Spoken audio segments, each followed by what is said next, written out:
Joining me now is Dr. Arif Alvi. He is the former president of Pakistan, serving in the role from 2018 to 2024. Sir, thank you so much for joining us. You're welcome, Kristie, for having me on your show.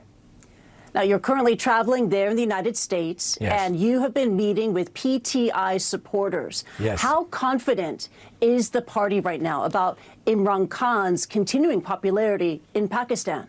I think the party is very confident. There's a significant change which is happening in Pakistan, and keep in mind that in Pakistan you can't do surveys anymore for the last 3 or 4 years. The elections were rigged, but at the same time surveys have been done by the establishment, and I believe the last survey is about 90% popularity of Mr. Imran Khan. The other important thing which is happening is the number of women coming out for democracy. Never in the history of that region, leave aside Pakistan, never has in the history of the Muslim countries of the world as many women have come out. They are behind bars, they've been dragged on the street, they've been caught by their hair, and they're in jail. Some of them are undergoing trial again as terrorists on the May 5 incident, for example, which was a false flag operation, and some of them are undergoing trial for November 26 protest in which more than a dozen people were killed. So a big change is happening.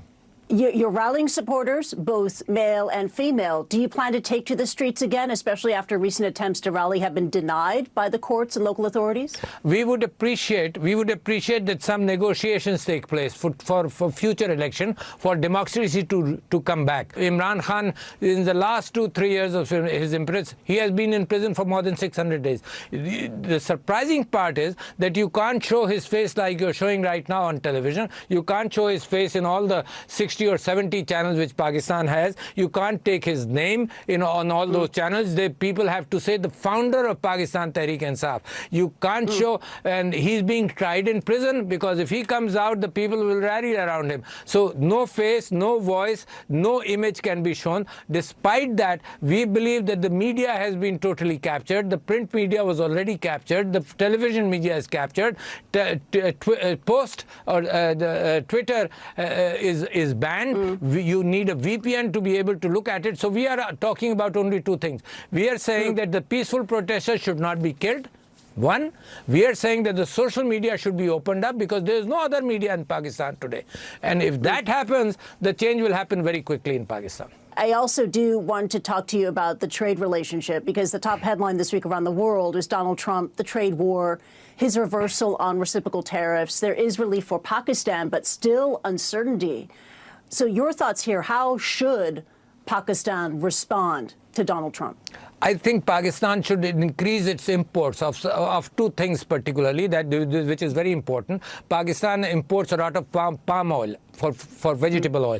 Pakistan can increase its imports of soybean, for example, and make soybean oil. That's one possibility of decreasing the imbalance of trade. Mr. Trump is looking at a balance of trade situation between all countries, and that's why reciprocal tariffs. That is one. The other thing is Pakistan has had a shortfall in cotton. For example, Pakistan's need for cotton, because it makes a lot of garments, is 1.4 million barrels of cotton. And we've had a bad crop. We have produced only 400,000 bales of cotton. So Pakistan can import American cotton. There are many other areas. Pakistan's service industry, in fact, in IT, can work a lot to provide services to the United States. So I think this can be a win-win situation for Pakistan. For reciprocal, there can be zero tariff for cotton going there and zero tariff for our garments coming to the United States. You know, surging terrorism in Pakistan, especially in areas where there are these critical minerals. How should the government handle the rise in violence in areas like Baluchistan? No, the clear answer. Pakistan, on February 8, won elections. Pakistan Tehreek-e-Insaf won the elections in Baluchistan, but they were deprived of the vote. Had they not been deprived of the vote, the government in Baluchistan would have been of Pakistan Tehreek-e-Insaf, and you would have government in all the provinces of Pakistan Tehreek-e-Insaf. The voice which the terrorists may be raising and exploiting that situation would not have been there, because there would have been a federal voice raised by the youth who are getting elected in Baluchistan. Now you don't have that. When you don't have that, the initiative goes into the hands of the terrorists. When vote has no force, when vote is not reflected in government decisions, when vote is not reflected in parliament, then it gives a message to the youth of Balochistan that your votes and your opinion does not matter. And some of the misguided youth can pick up arms, We still believe that there is a possibility of negotiating and out of that frustration which is happening in Balochistan. A train was hijacked, and I believe the government figures are 36 people were killed. We think more people were killed in Balochistan. Terrorism is on the rise, Probably the matters are out of control of the government. There's a protest going on. The people are not being allowed to assemble anywhere.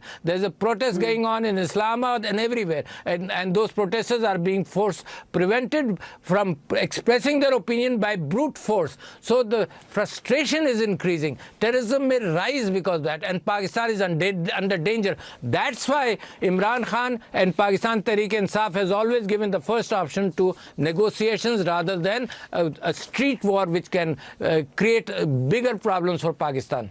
Dr. Arif Alvi, we have come full circle. Thank you for joining us. Thank you for that wide-ranging and important conversation. Thank you. Take care. Thank you.